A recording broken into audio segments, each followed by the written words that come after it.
If you're one of the billion or so people who would rather die than give up their morning cup of joe, I've got some good news for you. That warm, soothing, energizing cup of bowel shaking liquid courage may very well be the reason you live a longer and healthier life. That is, if you consume it in the right way. At least, according to some new research out of the University of Tulane. So I figured this would be the perfect time to cover the perfect coffee strategy if you're trying to optimize your chances of living long and finishing strong. You know, just like a good cup of joe.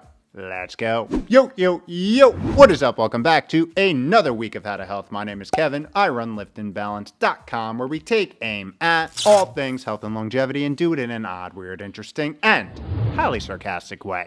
So, before we get to the ultimate strategy, I figured it's worth understanding why this 21st century addiction may be so beneficial. And a good place to start is giving you the rest of the details on this study. As this new data out of the aforementioned University of Tulane and published in the European Heart Journal is the latest piece of evidence displaying how coffee drinkers may have a longevity advantage. And this wasn't based on some small sample size either. Researchers analyzed data on over 40,000 adults over a 20-year period from the U.S. National Health and Nutrition Examination Survey, where participants were asked if they drank coffee, and if so, how much and at what time of day. From here, they correlated this information with records of deaths and cause of death to see what they could find. And let's just say it was good news for a certain group of coffee drinkers. First, to give you some starting statistics, around 36% of the people in the study were morning coffee drinkers, meaning they consumed their coffee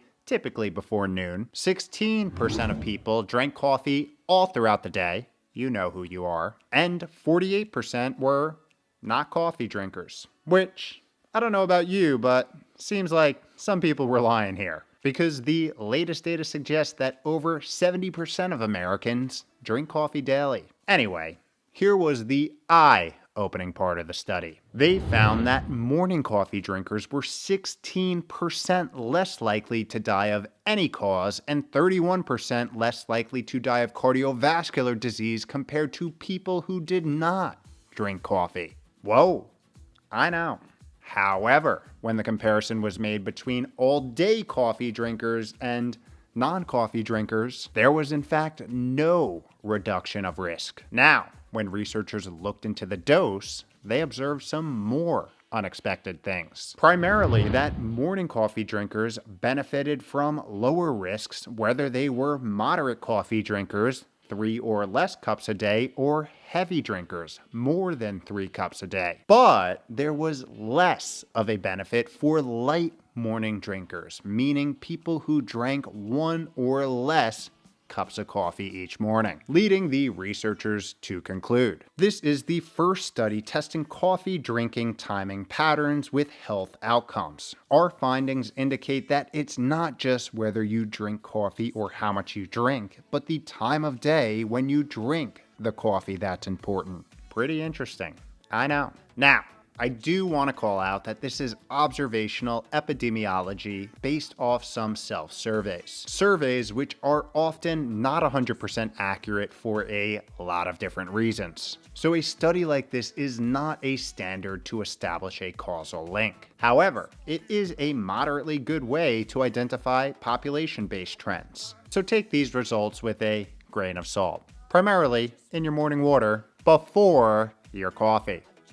But we'll get to that. That being said, I'm not gonna lie. It does make me feel better about pouring that second and third cup in the morning. Or fifth. Hey, we listen and we don't judge, okay? Thank you. Which brings us to the question, why? What is in this magical liquid that could be driving all of these benefits? Well, it's likely not what you think. And that thought, or at least the first thought that often comes to mind when thinking of coffee, is caffeine. And whether you think of it as a good thing, bad thing, or a necessary evil to get through the work week, it is not the probable factor driving coffee's longevity benefits. That being said, it still is a hell of a drug, or compound, providing a clear nervous system modulating effect which often enhances focus and cognitive function for a short period after consumption. But the real benefits behind coffee's longevity powers are more likely to be its abundance of cellular and metabolic modulating phytonutrients that it contains. This includes antioxidants like chlorogenic acids, or CGAs, as well as a host of other flavonoids and polyphenols which help combat oxidative stress and reduce inflammation. Two happenings which, if you don't remember from all of our deep dives on mitochondrial dysfunction and chronic inflammation, tend to be the leading factors driving much of the dysfunction which ultimately transforms into disease. We're talking the usual morbidity accelerating suspects: cardiovascular disease, diabetes, and cancer. These phytonutrients have also been linked to one of the most important cellular preserving and enhancing mechanisms that we have, our cellular recycling process, autophagy. Something we've spoken about quite a bit around these parts. Links are in the show notes if you want a refresher. And it's these modulating factors which are thought to be the reason that coffee is consistently associated with a decrease in risk in morbidity and mortality, aka getting sick and dying. That is, as we alluded to in the beginning, if it's used properly. Because when it's not, it may even be counterproductive to our longevity goals. For example, as we just saw in the study we reviewed, for some reason, afternoon and evening drinkers did not see a benefit compared to non-drinkers. And to explain why, the researchers hypothesized that this could be due to afternoon consumption's potential impact on our body's natural circadian rhythms, or innate sleep-wake cycles which modulate everything from hormone secretion and gene expression to microbiome function. There's also evidence that caffeine in the evening can impair sleep quality, even though late-night caffeine vets have no problem falling asleep 20 minutes after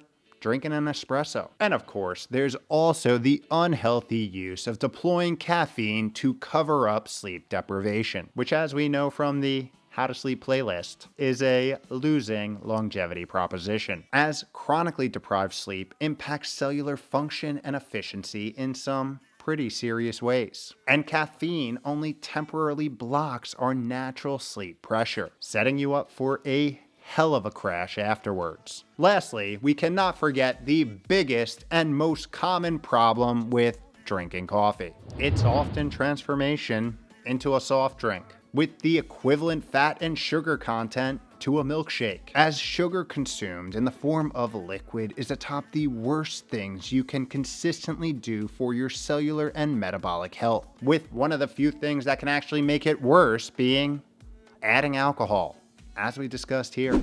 With that, here's how I personally combat the bad and optimize the good in what I call the ultimate coffee drinking strategy. But I'll let you be the judge. And I'd be doing you a disservice if I did not scream from the mountaintops that the key to optimizing the benefits from this brown liquid gold is to partner it with good old healthy lifestyle habits. First, starting with a high quality, consistent circadian aligned sleep schedule, and second, reestablishing your relationship with coffee as being a life enhancer rather than a dependency, meaning something that you can live without and thrive without, but use as a daily performance and long-term vitality enhancer, and something that you just enjoy. So here's how I approach that. And it starts by crafting a morning routine that puts my biological self in a position to have a damn day before I take a sip. For me, this currently consists of getting up at the same time each and every morning, hydrating with about 24 to 32 ounces of water and a pinch of high mineral salt, going outside for some circadian aligning and lymphatic system stimulating jumping jacks, hydrating a little more, moving to 15 minutes of yoga, and culminating with a 35-minute high-intensity workout, which you can see all about here. At this point, I ironically take my cool down to the sauna for 20 minutes of stretching and meditation, shower up, hydrate a little more, and finally, make myself a cup of brown liquid gold.